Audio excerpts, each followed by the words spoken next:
Hi, I'm Nancy Linden, and this is my loft where I live. I have a lot of my work here, although I make it. My studio is upstairs in the same building.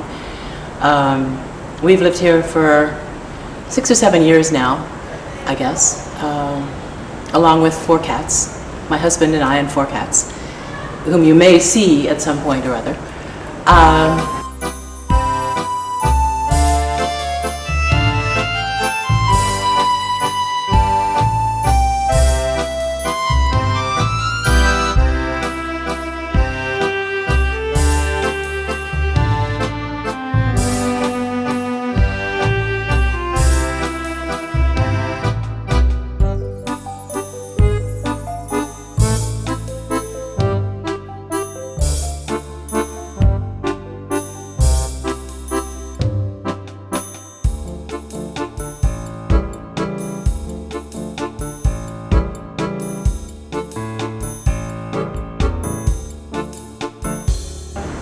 This is my loft. This isn't actually my studio, but a lot of my art is here, and so we can look at some of that and talk about it. I've been working, I've always painted all my life, but not seriously until, gosh, 15 years ago now, maybe 20, possibly. Yeah, I guess more like 20. I started deciding that I really need to focus on something if I'm going to ever achieve anything.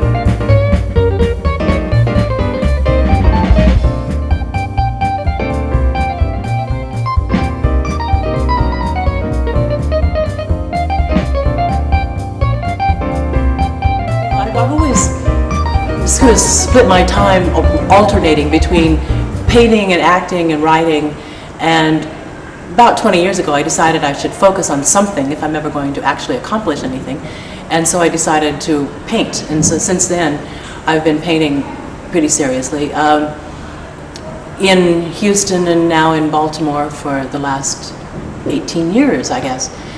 This is some of my work that you see around the loft. These farmers this is from a Dorothea Lange photograph of 6 tenant farmers who've been evicted off their land in Hardeman County, Texas. A lot of my work is based on Farm Security Administration photographs from the 30s and 40s. And tends to be kind of collagey and installation-y. Other work I make from models is more colorful and ordinary oil paintings, but the stuff that I do from black and white photographs gets kind of collagey and like that. You'll see a few things like that around here.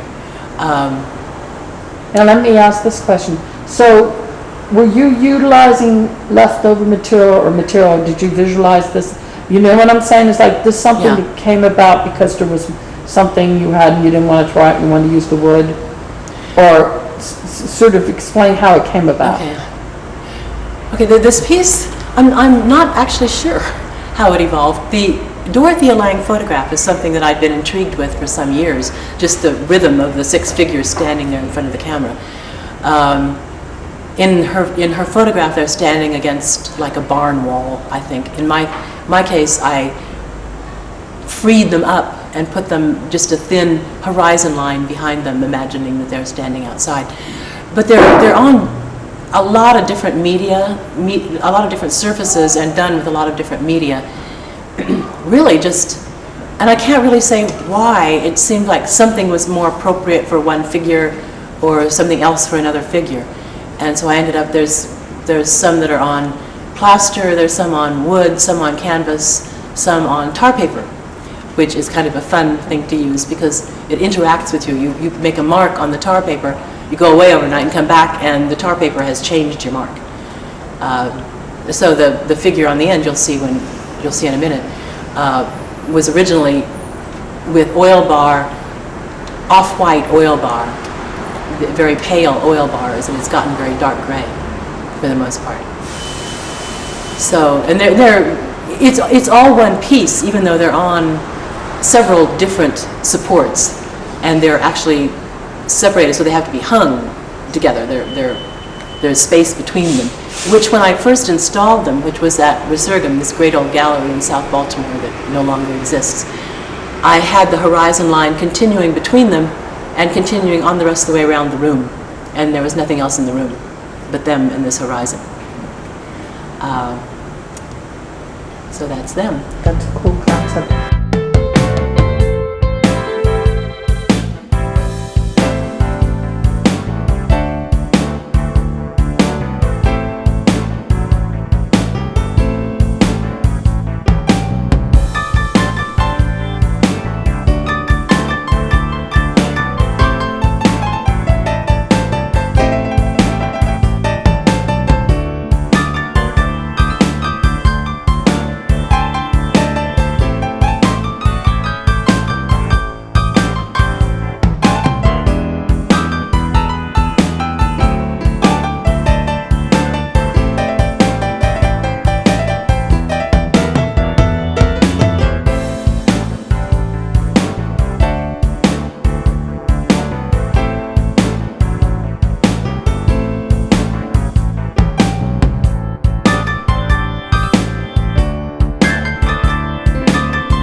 Now, can we talk about this fellow over here? The guy in the red stocking cap, I call it Railroad Night because I was just reading Jack Kerouac at the time.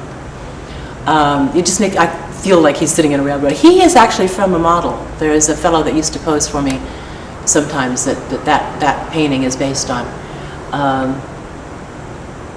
But it just kind of evolved. Whether I'm using a model or working from a photograph or whatever I'm working on sort of evolves and changes as I'm working on it until it's like it's as if I'm trying to see into their lives, and I'm kind of digging through the canvas to get to something else. I'm digging through their image, so it doesn't really matter. They don't usually end up looking like the person, although I'm capable of doing that. But I'm kind of using them to get to some life I'm interested in or something. So that was a fellow that just kind of evolved into this old guy sitting in the railroad yard. And how about the one back there that I liked? I kept saying it looked like Mom's Maybelline. Oh, the laughing one. The laughing portrait is, well, not portrait, the laughing painting is based on 2 or 3 different Farm Security Administration photographs that I kind of put together. Actually, it's kind of a funny story. I had submitted to the Washington Convention Center when they were looking for large pieces to put up in their new atrium that they were building. And they didn't actually say these must be pieces that we can buy, but they just said, let us see your work. So I sent a bunch of work to them and heard back, and they wanted this one piece. And I said, well, it's actually sold. And they said, well, can you get it? And I talked to the guy who bought it, and no, he didn't want to sell it. So I said to them, well, it just happens that I'm working on another piece that's much like that. And went home and started it. And I was going along frustrated. I spent all my time trying to think what they would like, what would please them, why did they like that piece, and what would they like in this piece. And it was awful. I couldn't get going with it. So I finally took a photograph of what I'd done so far, sent it to them, said, is this what you want? And they said no. So fine. So I just finished it the way I wanted it, ended up with that piece, and I love it. That's a cool story. Yeah. Okay. Now, how I saw some that were on paper, weren't they? On like brown paper? There's some boys behind you. There's on the other wall. There's some boys, 3 boys sitting drawn in pastel and charcoal on brown paper. That was really the first thing I did when I started getting serious about art. A friend in Galveston, Texas, loaned me his studio, a corner of his studio, and I worked on that piece. Again, it was from a Farm Security Administration photograph, that by Ben Shahn. And I kind of worked on them one at a time on this easel, not easel, it was a drawing board, drawing table. And people would come by and say, oh, is that a study for something you're making? And I said, no, this is a piece I'm making. And it ended up that piece. I've done everything wrong. It's on brown paper. I attached the brown paper together with rubber cement. All of these things are supposed to put a severe lifetime limitation on your work. But that was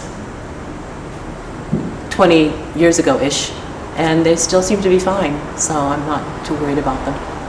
Okay, now what is the favorite medium you like to work in?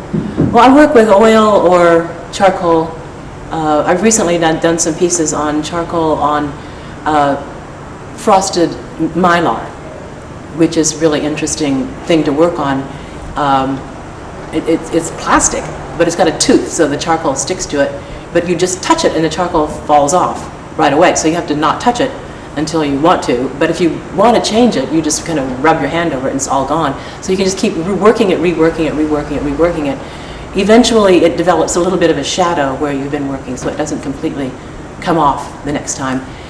But you just keep playing with that and working, and eventually you get what you want and you spray it, just spray the hell out of it, and then it stays.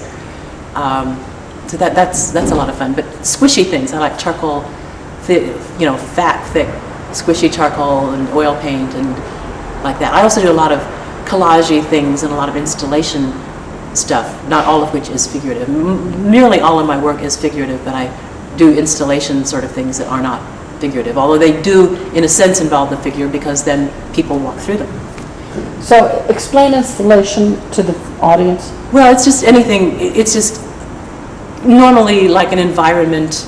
It's something that you're building rather than you're painting something. It's something that's actually there. And generally it's something you can move through, like an environment, like a room that's got window. One thing I did was windows hung throughout the room and papered over, and this space consisting of that. So, who are some of your favorite female artists? Female artists. Well, you can say artists in general and then specify. My heroes tend to be the abstract expressionists, despite the fact that that's not how I paint. But like de Kooning and Klein, and they're kind of two of my main ones. Diebenkorn I love. I do paint a little more like Diebenkorn, but my real idols are de Kooning and Klein and like that, which I paint nothing like. I mean, I would like to paint like them. I guess I have a more figurative way of working, but I want to do it. I work pretty figuratively, but my ethic is more abstraction, is more like an expressionistic abstraction. I would like to think that that's how my work comes out.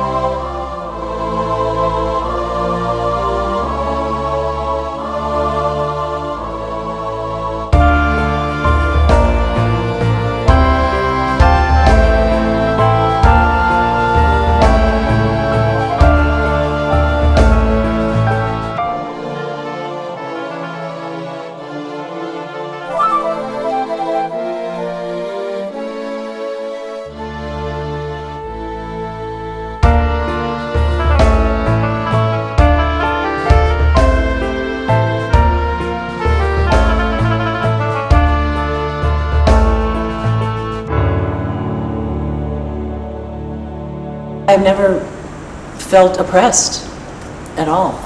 So no, I don't. I mean, I sympathize with people who have been, and I know that often it's more difficult because women are expected to do more stuff. Well, I pretty much focused entirely on painting, and then a few years ago, I had occasion to do a monologue, and I thought, oh, this is fun. I remember doing this, and started taking acting classes and auditioning for things. And after a year or so, I started getting quite a few roles in community theater around Baltimore, and a couple of little movie things, and I've been an extra on Veep, which is a lot of fun. Not that you notice that it's acting, but it's a lot of fun. Great people to work with.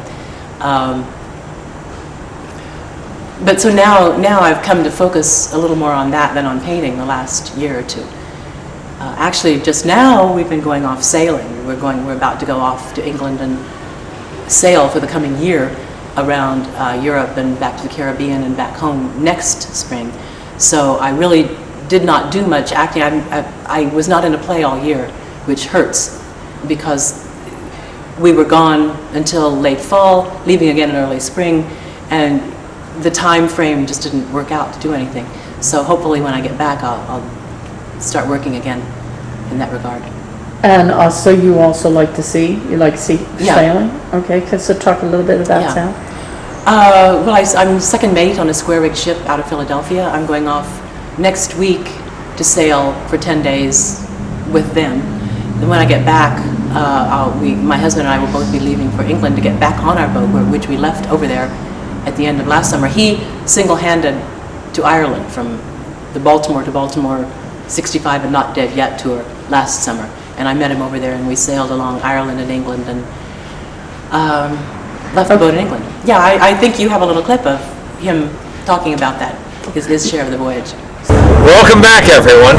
So, Lou, did you get much sleep over the course of this voyage? I got enough. That's a question. That's really the most frequent question. What did you eat and when did you sleep? I slept generally in 2-hour blocks, usually at night. I'd get up, I'd set an alarm clock, get up every 2 hours, check the course, check the boat, look around, go back to bed. That generally took care of it. The greatest fear of every single-hander is being run over by a big ship.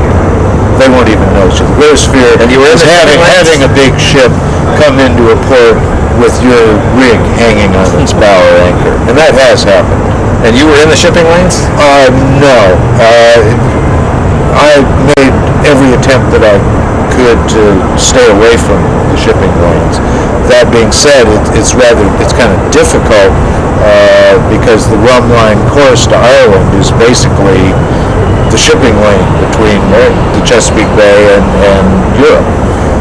That being said, I think I only saw maybe 15 ships the entire time that I was out there. About 6 of those were at anchor in Norfolk when I left.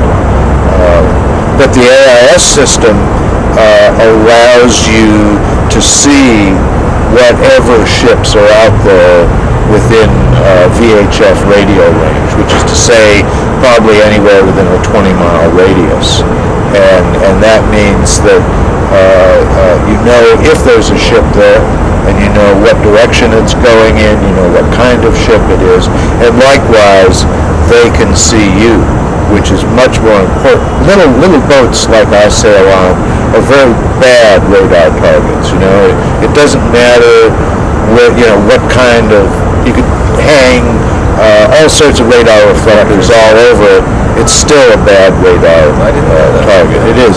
Actually, I got the AIS system because a good friend of mine, Rob Ruschak, who's captain of Gazella Pomero, insisted that I have one. He drives a large articulated petroleum barge. This is like a 5,000-ton barge that he drives all over the Atlantic, and he was adamant that I had to have one of these because he's had many experiences where he would actually see a small boat with his eyes before it popped up on the radar. Is that right? Yeah. So what this does essentially is that it takes away any excuse that they have for not seeing you. So if there's anybody on the bridge of the ship, and if that person doesn't have his head stuck in the Pakistani edition of Playboy, your chances of being run over are much less. And the upshot of that, getting back to your original question, is it made it a lot easier to sleep. When you know that you're the only terrestrial mammal in 1,000 square miles, that's a good thing. Hey everybody, well, as you can see, we're here down in the heart of Baltimore in Inner Harbor.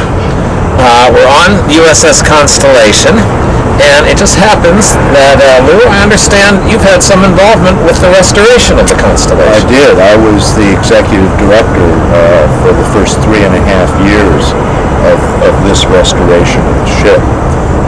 I came here in 1995 to do that.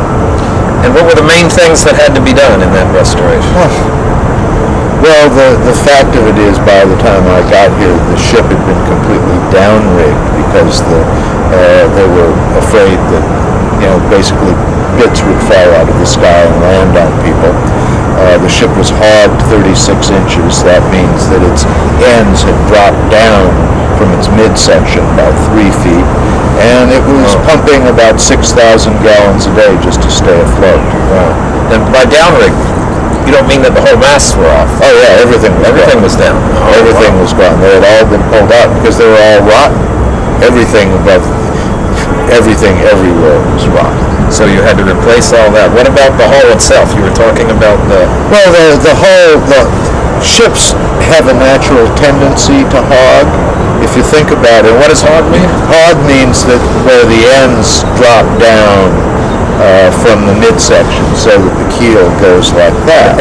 By the warping of the... Well, if you think about it, ships are supported by their buoyancy. Right. And their buoyancy is a direct function of the volume of water that's displaced. And if you think about it, ships are skinnier at the ends than they are in the middle. Sure. So there's more buoyancy in the middle supporting the ship than there is at the ends. So there's what they call a hogging moment, which is to say the weight of the ends pulling down because they don't have as much buoyancy to support them. So all ships have a tendency to hog. When they lose structural strength, then they actually begin to hog. We're going to be taking another break right now. In couple of weeks, we're going to be off back to England and get back on the boat and sail it until we get home. It's a long process around southern Europe and through the Caribbean and home again probably next spring. That's kind of what's next. Well, it was nice talking with you.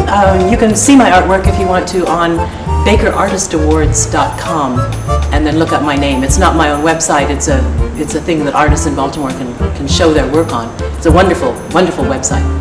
I think there's a lot of artists on it, but just look up Nancy Linden on it and you can see my work.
And I'd just like to thank you now and say top of the morning to you.